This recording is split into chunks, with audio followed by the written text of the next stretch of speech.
Yes. Okay. Hi, my name is Mimi Aoun. I own and I reside in a farmhouse located at 724 Delano Road in Albany, Vermont since 2012. My property abuts the Albany town sand and gravel pit, and we share a common property boundary of over 1,650 feet. Delano Road bisects my property for over 1,500 feet, and my house sits 37 feet back from the road. Town trucks travel back and forth over Delano Road to haul sand and gravel to the town storage garage a couple miles up the hill and to maintain town roads. I am here to describe how the operation of the pit impacts my quality of life and my negative experience with the Vermont Act 250 regulatory system with ongoing proceedings of the Town of Albany's application 7R1042-2 for a 20-year extension of their current permit, which is supposed to expire in 2023. Over the past 9.5 years, the town of Albany has repeatedly violated several conditions of its Act 50 permit, including including specific restrictions on extraction volumes, limits on screening and crushing, and exceeded their permitted 2-week period continuous hauling of sand and gravel. I have experienced firsthand the detrimental effects on my health, my safety, and my overall well-being, as well as the quiet enjoyment of my property. The worst impacts are from the heavy truck traffic during the month of May through August. Those repeated violations led to further exacerbating the hardship I have experienced. Excessive and unhealthy dust exhaust. When the trucks pass by, they create huge clouds of airborne dust and emit diesel exhaust that pollutes the air and permeates my house, settling on all surfaces. This hauling operation lasts from 7 a.m. till 5:30, with trucks traveling through my property every 4 to 8 minutes, depending if 2 or 3 trucks are being used. I suffered severe eye irritation, chronic nosebleeds, and severe headache due to the dust and rumbling truck noise. This required me to seek medical assistance and prescription medication for some relief. During hauling operations, especially during dry conditions, the town does not even apply sodium chloride to mitigate the impact of the dust. When I asked about it, they said sodium chloride is too expensive. Traffic and congestion. Another impact is the traffic congestion this creates on a town dirt road, causing a major safety hazard for myself as I regularly travel along and across the road to the other side of my property. I was informed during the select board meeting the speed limit on Delano is 50 miles per hour, and reducing speed will only lengthen the haul time. I suggested a state highway such as Route 14 to be used for such hauling activity, not Delano Road. In addition, vibration from passing trucks have caused cracks in my stone foundation. I have gone as far to hire a engineering firm to assess actual short and long-term damage. Basically, given the excessive airborne dust and traffic, I am a prisoner in my own home during the most beautiful time of the year, and my only choice is to abandon my home to avoid such adverse conditions. Permit reclamation plan. The town has failed to implement its extraction and reclamation plan, resulting in substantially greater exposure of the open pit face, exacerbating the adverse impacts on aesthetic values and also increasing airborne dust. This goes beyond aesthetic. It is offensive to the scenic and natural beauty of this area and affects the enjoyment of my property. I recently updated my 10-year Vermont forest management plan, and the property has many trails, an active creek, and supports plenty wildlife. On more than one occasion, I reached out to the Act 250 District 7 Commission seeking their guidance or assistance to my concerns and lack of response from the town. The response was their function was to issue Act 250 permits, not to enforcement. Basically, to put it simply, we are not the police. I was frustrated, to say the least. It wasn't until 2017 that I learned from the District 7 Commission that there was an NRB enforcement agency that could help me with enforcement of the permit. I reached out to them, but was told that unless I have extensive evidence, they could not help me.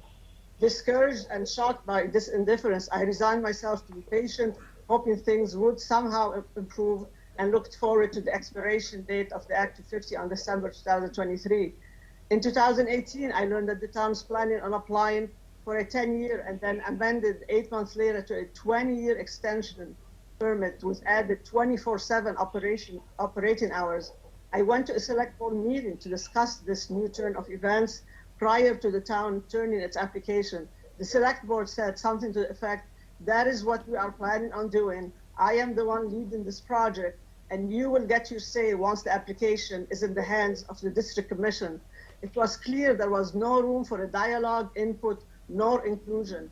This attitude is consistent with the way this particular select board operates toward myself and other concerned residents, hostile, dismissive, and even bullish during some meetings. In February 2020, my council submitted a detailed 120-page report to the NRB Enforcement and Compliance Officer, documenting numerous permit violations, too expansive to get into here, photos and video clips taken by me between 2016 and 2020, showing the blatant disregard to any dust mitigation efforts during this hauling season. It took the Enforcement and Compliance Officer almost 9 months to finally issue an OF to the town of Albany, asserting violations of conditions of land use permits 7R1042 and 7R1042-1. My council then filed the petition to stay so that NRB enforcement has the necessary time to thoroughly investigate and ensure compliance moving forward. The petition was ultimately denied by the district commission, despite the fact that the town's violations were current and ongoing. The compliance evidence was substantial, and given the sheer scope of its revised permit application submitted October 2020, once the NOAV was released, the Albany Select Board contended that the NOAV or its compliance will be rendered moot or inapplicable, or that the violation is cured as a result of its permit amendment. This is disingenuous and unsupportable, and further demonstrate how the Albany Select Board handles things. Unfortunately, I did not have the opportunity to address this assertion, as my council suddenly deathly ill with cancer, passing away shortly thereafter. I contacted the enforcement agency multiple times through voice and email, expressing my concern over the NOAV status and to learn what were the next steps toward enforcement. They refused to reply to me. I was forced to secure replacement counsel on short notice. All the while, the commission and the town kept pushing for scheduling the hearing on the permit extension. Not until I hired new counsel did I learn that the NRB issued a letter on April 21st, while my counsel was dying in the hospital, that stated even though they agreed the town had committed permit violations, their decision was not to take any enforcement action. To me, this response is simply a slap on the hand, essentially saying to the town, you've been bad, you should follow the permit's condition and be better in the future as far as a record keeping. No penalties, no repercussions, no enforcement in regard to the hardship this operation has had on my welfare.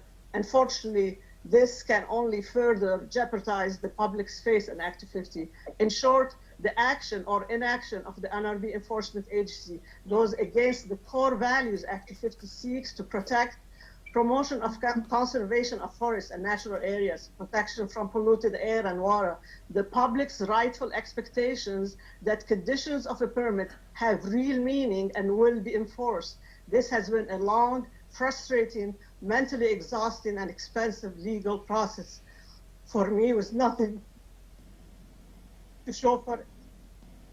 To say the NRB enforcement agency and the Act 250 oh my God, I'm sorry. To say that the NRB enforcement agency and the Act 250 process has failed me on many levels is a gross understatement. Thank you for your time.